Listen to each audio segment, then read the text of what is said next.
pas parler. Mathieu Hoc. Non, mais c'est vrai qu'il y a deux modèles, effectivement, dans le monde occidental. Le modèle anglo-saxon de liberté quasiment inconditionnelle et totale de liberté d'expression, et puis le nôtre où la liberté d'expression a toujours été encadrée. Là, je pense, comme Georges Fenech, que ça tombe sous le coup de la loi et qu'il faut évidemment passer par le juridique lorsqu'on s'attaque à des gens qui protègent les Français. Ensuite, après, quand tu as donné de la lumière à des gens qui n'en ont pas, c'est vrai que de toute façon, dans le système médiatique et audiovisuel, c'est souvent le public qui fait référence et qui fait foi.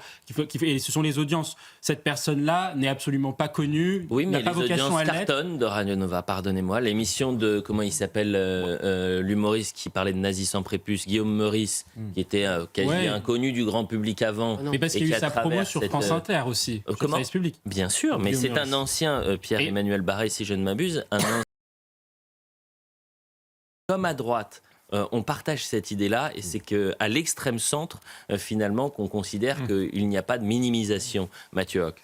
Oui, mais moi je fais partie de la même génération que Emma et je partage et comprends sa colère. J'ai lu son communiqué et elle a raison en fait parce que notamment lorsqu'on prend les questions de terrorisme, mais on peut reprendre aussi effectivement les sujets liés à l'insécurité. En 2015, donc on est à peu près au lycée, le gouvernement de François Hollande nous a dit deux choses sur les attentats terroristes. Un, il faut déclarer la guerre au terrorisme islamiste. Et deux, pas d'amalgame. Résultat, en fait, la guerre contre le terrorisme, elle a été déclarée, c'est vrai. Le terrorisme en réseau a été d'une certaine façon un peu éradiqué progressivement en France, mais il reste toujours ce djihadisme d'atmosphère dont Alexandre a parlé et qui est beaucoup plus difficile à appréhender au niveau des pouvoirs publics. Mais en revanche, le pas d'amalgame, lui, a gagné parce que dès lors que vous critiquez un phénomène lié à l'entrisme islamique, vous êtes aujourd'hui qualifié d'islamophobe. Et c'est ça, aujourd'hui, je trouve, que ce que dit Emma. Et quand ensuite, après, à l'insécurité, de la même façon, les pouvoirs publics n'ayant pas posé le bon diagnostic dessus, adopte une forme de culture de l'excuse en disant de toute façon l'insécurité c'est lié à la pauvreté, circuler il n'y a rien à voir